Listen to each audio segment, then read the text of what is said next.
Pasca gempa besar bermagnitudo 5,6 pada Senin kemarin, kawasan Cianjur, Jawa Barat masih terus diguncang gempa susulan.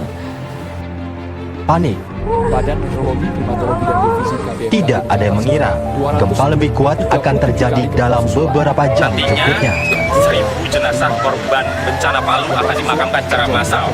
Hingga saat ini telah ditemukan lebih 800 jenazah. Dalam artikelnya, media Inggris ini menulis bahwa gempa telah mengakibatkan kerusakan bangunan. Badan Nasional Bencana pun mengalami kesulitan untuk mencapai beberapa titik lokasi yang terdampak. Selama dekade terakhir, rata-rata jumlah orang meninggal secara global akibat bencana alam tiap tahunnya sekitar 45.000. Angka ini mewakili 0,1% dari kematian global.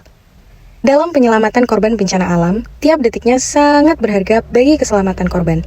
48 jam pertama pasca bencana atau golden period merupakan waktu yang krusial untuk melakukan penyelamatan. Tim SAR, Search and Rescue, merupakan tim yang dilatih dan dilengkapi untuk melakukan pencarian dan penyelamatan orang yang hilang, terlantar, atau terperangkap dalam situasi darurat atau bencana alam. Namun, dalam proses penyelamatannya, wilayah pasca bencana merupakan wilayah yang belum stabil, sehingga dapat membahayakan tim SAR dalam pencarian korban. Lantas, solusi apa yang dapat dilakukan untuk mengatasi hal ini? Tim SAR memanfaatkan kemampuan alami anjing pelacak atau yang dikenal dengan K9 untuk membantu dalam proses pencarian korban bencana alam. Proses pencarian korban inilah yang menjadi tantangan bagi tim SAR untuk dapat menyelamatkan sebanyak mungkin dan meminimalisir kecelakaan kerja yang terjadi pada tim SAR. Tim SAR terbagi menjadi dua kelompok, yaitu Search dan Rescue. Informasi yang didapatkan oleh tim Search harus segera disampaikan kepada posko agar segera menugaskan tim Rescue untuk mengevakuasi korban. Terlebih lagi apabila ditemukan korban yang masih hidup. Kami, tim C07, berinovasi untuk menciptakan K9 Fast SAR System, sebuah sistem yang dapat membantu serta memaksimalkan dalam proses pencarian korban bencana alam secara real-time.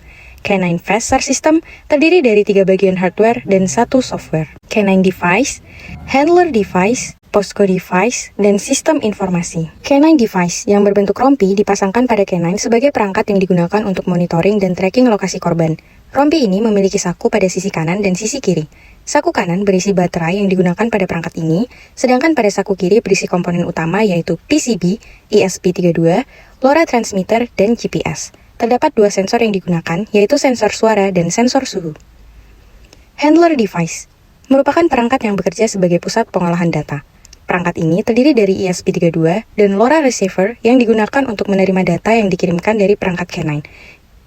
Kemudian Raspberry Pi 4 yang bekerja sebagai back-end server dan front-end client, dan access point sebagai penyedia jaringan lokal.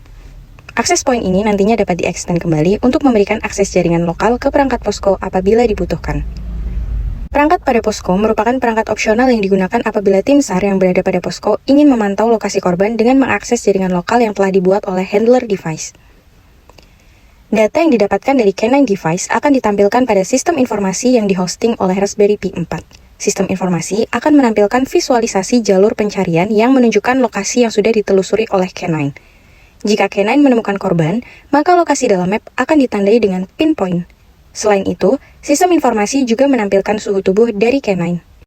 Lalu, bagaimana sistem ini bekerja? GPS akan mendeteksi lokasi dari K9 serta menandai jalur yang dilewati oleh K9. K9 akan menggonggong jika ia menemukan korban. Sensor suara akan mendeteksi gonggongan K9 sebagai sinyal digital. Data ini akan dikirimkan ke perangkat handler menggunakan LoRa.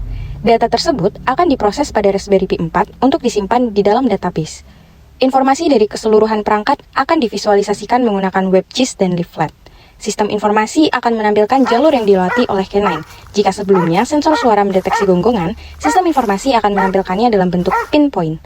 Selain itu, pada sistem informasi terdapat fitur victim distribution untuk melihat daftar persebaran korban yang telah ditemukan, pass data untuk melihat data pencarian sebelumnya, serta print map untuk mencetak hasil pencarian.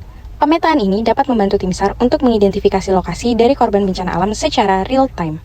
Setelah dilakukan beberapa pengujian, K9 Fast SAR System dapat bekerja dengan baik untuk merepresentasikan area yang dilewati oleh K9 serta saat K9 menemukan korban. K9 Fast SAR System merupakan terobosan yang mewakili perpaduan antara teknologi dan keterampilan manusia untuk menyelamatkan nyawa dalam situasi bencana alam yang kritis. Dari anjing pelacak hingga pusat komando, semuanya berperan dalam harmoni yang mendukung upaya penyelamatan.